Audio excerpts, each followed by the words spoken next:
எனது தலைப்பு தமிழ். வண்ண தமிழுக்கு சாய்வில்லை, வங்காள விரிகுடாவுக்கு ஓய்வில்லை. எழுத்துக்களை உடுத்திக் கொண்டு தமிழே உன் சுவையை உச்சரிக்க உச்சரிக்க உயிர் தலைக்கும். உன்னால் 1000 சூரியங்கள் கண்விழிக்கும். எந்த மொழி எழுதினாலும் எழுத்தாணி வெறும் பொருள்தான். எந்த மொழி எழுதினாலும் எழுத்தாணி வெறும் பொருள்தான். தமிழே, உன்னை மட்டும் எழுதுகையில் அது உயிர் பெறுகிறதே, அது உன் திருவருள்தான். உன்னை பற்றி பேச உன்னையே வணங்குகிறேன். சிறகு முளைத்த வார்த்தைகளால் செந்தமிழை தொடங்குகிறேன்.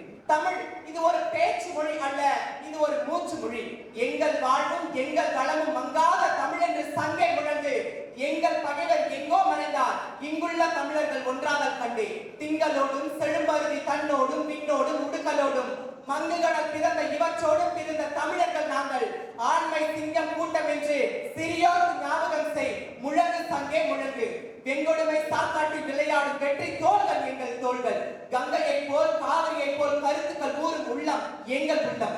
வெங்குதலில் தனில் கமழ்ந்து சிறப்பு செய்யும் தமிழ் எங்கள் மூச்சாம். நாம் எந்த மொழியை பேசுகிறோம் என்றால், கண்ணகி எந்த மொழியில் வழக்குரைத்திருப்பாலோ அந்த மொழியை நாம் பேசுகிறோம். பாண்டியன் நெடுஞ்செழியன் எந்த மொழியில் இமயத்தை வென்ற பிறகு வீர வசனம் பேசியிருப்பாரோ அந்த மொழியை நாம் பேசுகிறோம். கம்பன் எந்த மொழியை ரசித்து ரசித்து கவிதை எழுதியிருப்பானோ அந்த மொழியை நாம் பேசுகிறோம். இந்த உலகில் ஏராளமான மொழிகள் இருக்கிறது. 1000 ஆண்டுகள் கடந்தும் இன்றளவும் வாழ்ந்து கொண்டிருக்கிற மொழி என்றால் எது?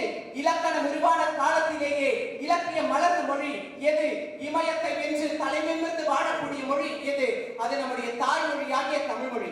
கல் தோன்றி மண் தோன்றா காலத்தை வாளோடு முன் தோன்றிய மூத்த குடி நம் தமிழ் குடி. இது வெறும் ஒரு வரி அல்ல, இது ஒரு வரலாறு. முன்னன் தோன்றிய நிலத்தில் புகழ்ந்தவர், மூத்த தமிழ் மொழி புணர்வில் பூத்தவர், தென்னன் பாண்டியன் குமரி குடிமையர், திசையெல்லாம் பரந்துலகை அளந்தவர், இன்னொரு இயலிசை நாடகம் யாத்தவர். என்ன வியப்படா இவர்கள் தமிழர்கள். நாம் தமிழர்களாக இருப்பதில் நாம் பெருமை கொள்ள வேண்டும். இந்திய பாராளுமன்றத்திலேயே எந்த மொழியை ஆட்சி மொழியாக்க வேண்டும் என்று ஒரு விவாதம் நடந்து கொண்டிருந்தது. அப்போது உலக மொழிகளுக்கெல்லாம் தாயாய் இருக்கிற தமிழ்தான் ஆட்சி மொழியாக வேண்டும் என்ற ஒரு குரல் வந்தது. அந்த குரலுக்கு சொந்தக்காரர் கண்ணியமிக்க தலைவர் காய்தேவில்லர். அங்கிருந்த சிலர் அவரை பார்த்து புன்னகைத்து கேட்டார்களா, நீங்கள் தான் இஸ்லாமியராயிற்றே, ஏன் தமிழை ஆட்சி மொழியாக்க வேண்டும் என்று விரும்புகிறீர்கள் என்று. அதற்கு அவர் சொன்னார், நான் அல்லாஹ் என்று அழைப்பதற்கு முன்பே அம்மா என்று அழைத்தவன், அதனால் இஸ்லாமியத்தின் வழி தமிழே எங்கள் மொழி என்றாராம். இப்படியாக மதங்களை தாண்டி நம்முடைய தமிழ் மொழி வாழ்கிறது என்றால் அது எவ்வளவு பெரிய பெருமைக்குரிய விஷயம் அல்லவா? இந்த உலகில் 6 செம்மொழிகள் இருக்கிறது. இந்த 6 செம்மொழியில் இல்லாத ஒரு சிறப்பு நம்முடைய தமிழ் மொழியில் இருக்கிறது. அப்படி என்ன சிறப்பு என்று நீங்கள் கேட்டால் நான் சொல்வேன். சீனன் சொன்னார், என்னுடைய மொழி தெரிந்தவன் கடவுள் என்றும் தெரியாதவன் பேர் என்றும் சொன்னார். கிரேக்கன் சொன்னார், என்னுடைய மொழி தெரிந்தவன் என்னுடைய நாட்டை சேர்ந்தவன், தெரியாதவன் ஏலியன் என்று சொன்னான். அரேபியன் சொன்னான், என்னுடைய மொழி தெரிந்தவன் அரேபிக் தான் இந்த உலக மொழிகளுக்கு எல்லாம் அழகு சேர்க்கிறது, அது தெரியாதவன் ஊமை என்று சொன்னான். ஆனால் தமிழன் சொன்னான், யாரும் ஊரே யாரும் கேளை என்று. அதாவது இந்த உலகில் உள்ள அனைவருமே என்னுடைய சொந்தம், இந்த உலகில் உள்ள அனைவருமே என்னுடைய உறவு முறை என்று. இப்படிப்பட்ட மொழி நம்முடைய தாய்மொழியாகிய தமிழ் மொழி. சங்கத்தின் சாட்சியாக இருக்கும் மொழி இது. சரித்திரம் சுவாசிக்கும் சொல் இது.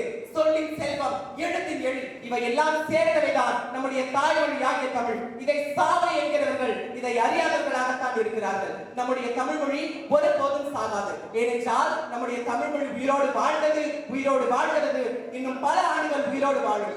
1000 பேர் சேர்ந்து ஒருத்தன் அடிச்சா அந்த 1000 பேர் வீரர் இல்லடா, அந்த 1000 பேரை ஜெயிச்சு வரானா அவதான் வீரர். அப்படியாக 1000 மொழிகள் படையெடுத்த போதிலும் நம்முடைய தாய்மொழியாகிய தமிழ் இலக்கணம் மாறாமல், பண்பாடு மாறாமல் 2000 ஆண்டுகளுக்கு மேலாக 2004ஆம் ஆண்டு இந்தியாவால் முதல் செம்மொழியாக அங்கீகரிக்கப்பட்ட மொழி என்றால் அது நம்முடைய தாய்மொழியாகிய தமிழ் மட்டும்தான்.